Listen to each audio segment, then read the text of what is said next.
I believe like to find and to live like a good life, right? You need three things, right? So you need adrenaline, you need purpose, and you need a tribe, right? You need your crew. Mm, And I had that. The military gives you that a million times right over. away. Yeah.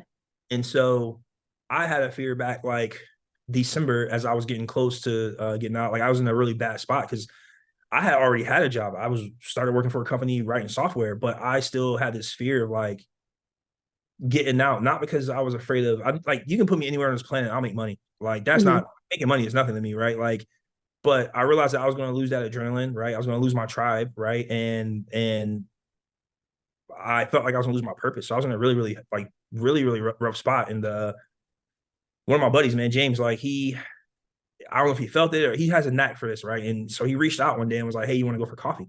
And I'm like, "Yeah, you know what? Let's do it." And so we started doing that every Friday, and we just talked about different stuff because he had been retired for a year already, and he has a theory that if a person who retires and gets out the military doesn't have a good transition, Hmm. then leads to really high rates of suicide, veteran suicide. And Hmm. so, and I've seen it before, like where guys have gotten out, blah, blah, and it's horrible, right?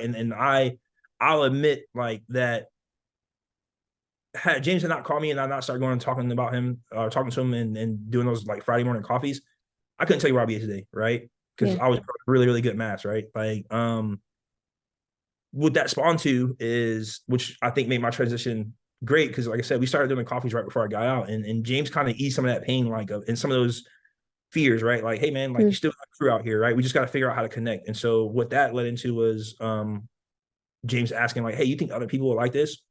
And I was like, man, yeah, dude. And so James built out like the Signal group, and the Signal group now is like, I think they're like 800 something strong, right? Of Wow. just all retired dudes and girls like me, right? Like from our old organization. And we started doing Friday morning coffees. And at first, James was paying for it out of pocket.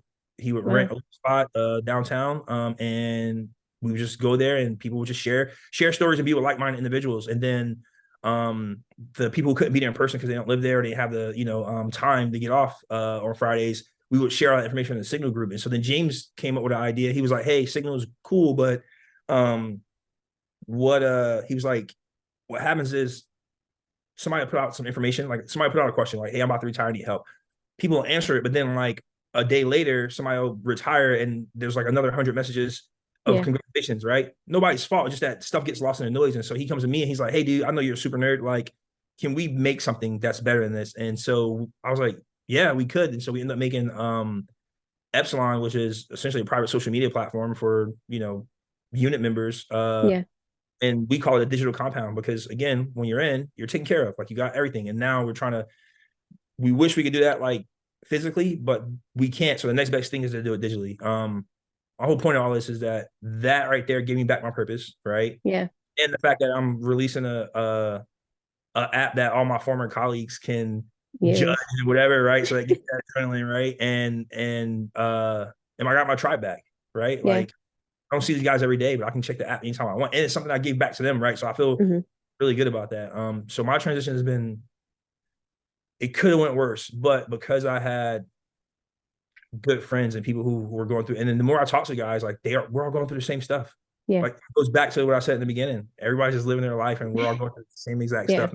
But you would never know that if you don't talk to nobody, right? Like Yeah. so, And I think that's one of the things that I really admire about people, and including yourself, when they're willing to share not just the good parts, but also the worst parts about themselves, because we try to just hide that away because we're so ashamed of it and don't feel like anyone else feels that way. Ultimately, when you do open up and when you choose to listen and share your story, you realize it's everyone's just trying to live their life yeah, and try to make the best of it.